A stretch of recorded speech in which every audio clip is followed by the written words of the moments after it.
各位朋友，狗呢，自古以来就是人類的好朋友。它作為寵物來講的話呢，它是有價值可以衡量的。但是它如果是作為一個人的心靈的陪伴來講的話呢，這個價值怎麼去衡量呢？在中國呢，發生了一件令全體的網友都氣憤至極的事情。有一條有100萬粉絲的寵物網紅狗被同村的那人給偷走了，而且還給賣了，賣給狗販子，才1斤賣了4塊錢，還讓人給吃了。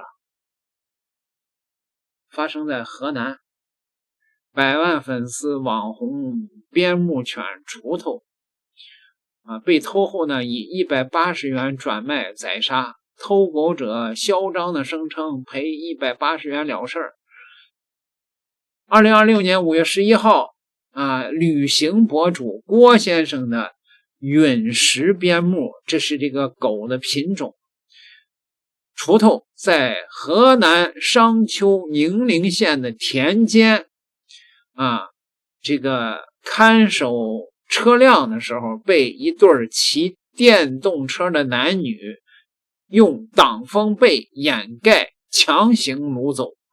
監控顯示2人動作嫻熟，且刻意避開主幹道逃離。主人郭先生中斷了格魯吉亞的自駕行程回國，悬賞5000元尋狗。通過監控鎖定了嫌疑人的住址。5月26號找到偷狗者時，對方承認以180元將狗賣給了狗肉館，並證實鋤頭已於5月14號被宰殺，屍骨無存。偷狗者及家屬還拒不認錯，召集村民圍堵郭先生，叫囂狗死了別折騰，賠你180塊，我又沒犯法，要狗賠你狗要錢賠你錢，賠你別的狗不就是180塊錢嗎？給你不就行了嗎？好家伙，這可把中國的網友給氣壞了。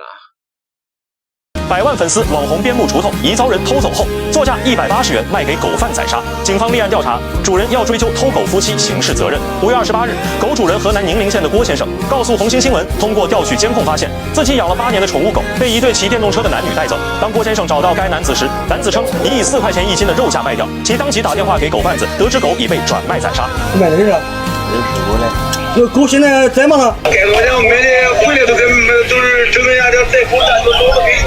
記者從當地派出所獲悉，警方針對此事已立案調查。郭先生說不會和解，正在搜集材料，證明同類邊牧市場價值和鋤頭的網紅商業價值。一旦警方認定財產損失達到較大金額，偷狗賣狗行為就是犯罪。朋友們，我現在正在自駕格魯吉亞，很難受啊，準備回國了，鋤頭在家裡跑丟了。也是過了好幾天了，我家裡人才告訴我，我也讓他們立刻報警調附近的監控，但是直到現在還沒有任何的線索，所以現在已經完全没有心情再自駕遊了。我訂了明天11點的航班，準備飛回國。希望商丘的朋友，我們商丘本地的朋友，有做狗肉生意的，能夠注意一下鋤頭，或者能夠往群裡面，你們專屬的群裡面能轉發一下，在這裡非常感謝啊！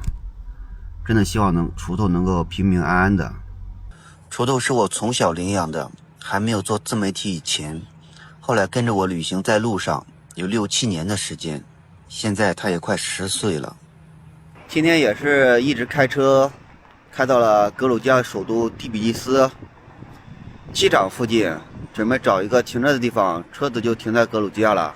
把車子四周玻璃都擋了一下，停在了這邊一個免費的商場停車場，也沒有什麼值錢的東西了，車裡都帶走了。打了一輛出租車，現在我們去機場。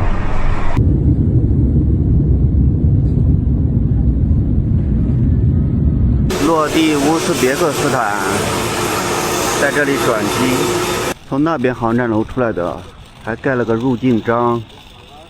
作為國內要換一個航站樓，在這裡得等8個小時啊，這個轉機有點慢。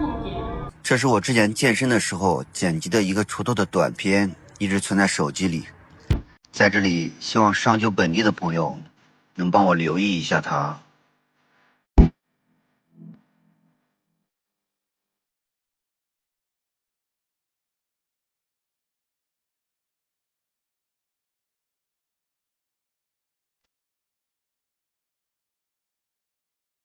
你见过狗吗？狗，边牧。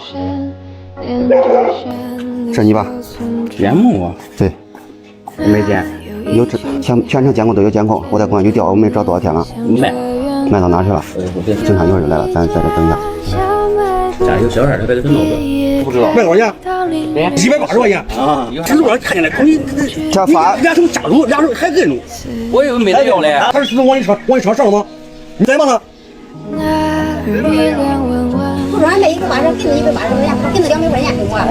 那么1块钱不多钱，你这样的，我不要钱了。你说你要钱，这给你钱。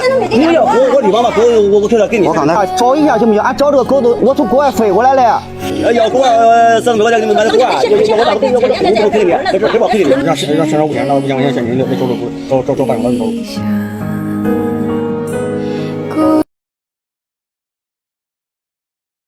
5月11日，河南商丘一只拥有100万粉丝的网紅邊牧犬鋤頭被一對陌生男女順走，並以180元轉賣掉。之後，鋤頭慘遭狗販子宰殺。一只陪伴主人8年、走遍大江南北、坐擁100萬粉絲的網紅邊境牧羊犬鋤頭，被人偷走後，以180元的價格賣給狗肉販子宰殺。主人呢中斷環球旅行，趕回河南商丘。然而偷狗者家屬說狗已經死了，別折騰我們了，不就是一條狗嗎？大不了賠你180塊。在大家感到憤怒和心疼的同時呢，家屬的這2句話也暴露出一個現實：在我國目前的法律框架下，寵物在法律上的定位是財產，而不是有情感、有生命的伴侶動物，也確實還沒有一部專門的反虐待動物法。那大家不禁要問就沒有對應的法律來解決這個問題嗎？我們來逐一梳理。首先，偷狗者會承擔什麼責任呢？根據刑法第264條，盜竊1000到3000元就達到立案標準。一般純種的隕石邊境牧羊犬的市場價格呢，通常在幾千元甚至更高。偷狗者的行為可能踩到了刑事犯罪的紅線。其次，狗主人能獲得多少賠償呢？按照民法典第1184條，財產損失按損失發生時的市場價格計算。純種邊牧的市場價，主人為尋找狗支出的合理費用，都可以納入賠償範圍。根據同類案件司法實踐，賠償金額需依據鑑定評估確定。第三，狗主人可以申請精神損害賠償嗎？近年來，飼養寵物的人越來越多，寵物在某種程度上也確實起到了精神陪伴的作用。2021年實行的民法典第1183條給我們留了一個口子：如果寵物被認定為具有人身意義的特定物，且是有人故意或重大過失造成的，主人就有權主張精神損害賠償。此外，2020年深圳率先出台條例，將犬貓列入禁止食用動物名錄，明確貓狗作為寵物與人類建立起比其他動物更為親近的關係。今年4月，福建省三明市在全國首次探索伴侶動物立法試點，將犬貓定義為出於陪伴、精神慰藉等非經濟目的飼養的動物，擬建立從飼養、防疫、絕育、流浪救助到反虐待的全鏈條制度框架。近年來因寵物引發的糾紛和案件時有發生。其實呢，規範養犬和嚴懲偷盜從來不是對立關係。遛狗牽繩、清理糞便、避免擾民，這些都是養犬人應盡的法定義務。那麼，完善追責機制，支持地方立法探索，推動寵物登記和芯片普及的腳步，也應逐步跟上。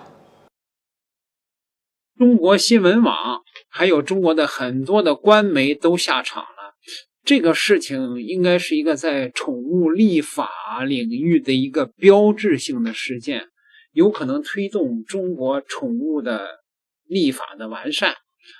那有人說，那这偷狗贼会受到什么樣的惩罰呢？按照現在中國現行的法律來講的話呢，最起碼他這個盜竊幾千塊錢、5000塊錢以上的啊，然後呢判個1年半載的是應該夠了。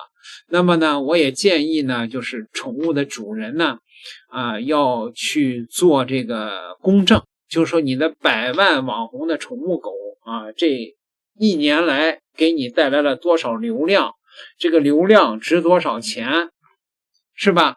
然後呢，再根據這個呢，向這一家人進行民事索賠，讓他家賠的是傾家蕩產。點個訂閱，咱們下集再聊。